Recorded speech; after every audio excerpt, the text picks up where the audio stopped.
Naglalagablab pa rin ang init ng mga tao dito sa EDSA at ang diwa ng EDSA, Father Toots. Oh, alam mo kapatid, busy tayo, pero andito tayo. Alam niyo po ba, palagi kami binapatigos, kayo mga pari, madre, seminarista, obispo, dapat magdasal lang kayo. Nagdadasal ba tayo? Oo, ako nagdasal ako. Ako din. Tapos na kami nagdasal, kaya nandito kami ngayon. Pero kasi yung dasal na walang aksyon, wala yun. Basta ako pinagdasal ko, may image. Sa Bisaya yun, Padre, atik-atik mo ba? Atik-atik lang. Sino mga Bisaya, Dre? Bisaya? Oo, mga Bisaya. So, national pala tayo in scope, ha? So, ako po si Father Toots Guadafe, isang Carmelite na pari. Kami po ay contemplative, nagdarasal kami. Kaya sa aming dasal, ito ang produkto. Sasama kami sa sambayanan. Ako po ay nasa Task Force Against the Philippines na miyembro ng Philippine Alliance of Human Rights Advocates at kabilang din ang JPIC Network ng Conference of Major Superiors in the Philippines! Hi! Ako naman po si Father Angel Cortez, ang kasalukuyang Executive Secretary ng Conference of Major Superiors in the Philippines, isang Franciscano at isang makabayan kasama ninyo! So, alam na this, hindi lahat ng gwapo ay artista. Meron din ilang pari. Dancer kami dati. Ako din, makabayan dancers kami. Mukhang malusog.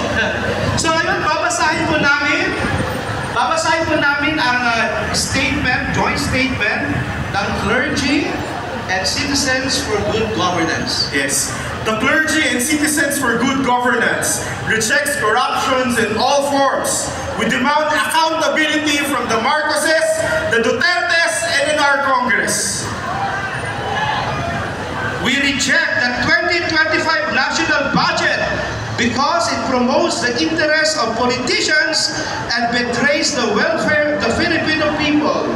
It was designed to weaken our institutions, promote patronage politics, and reinforce the unjust status quo.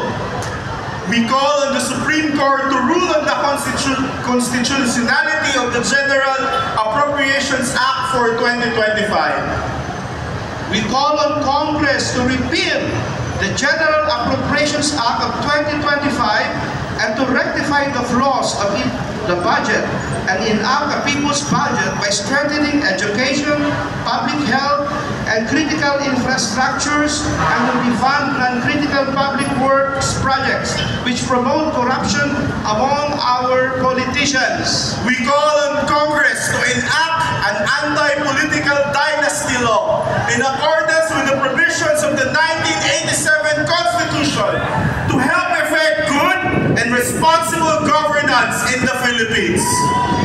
No to political dynasty!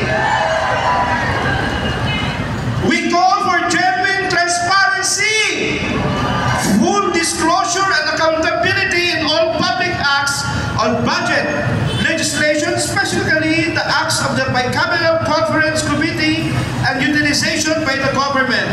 We call on the release of all the names of supposed beneficiaries of the ACAP program and all dole-out programs of this administration so that the proper people's audit can be conducted. We demand for abolition of confidential funds.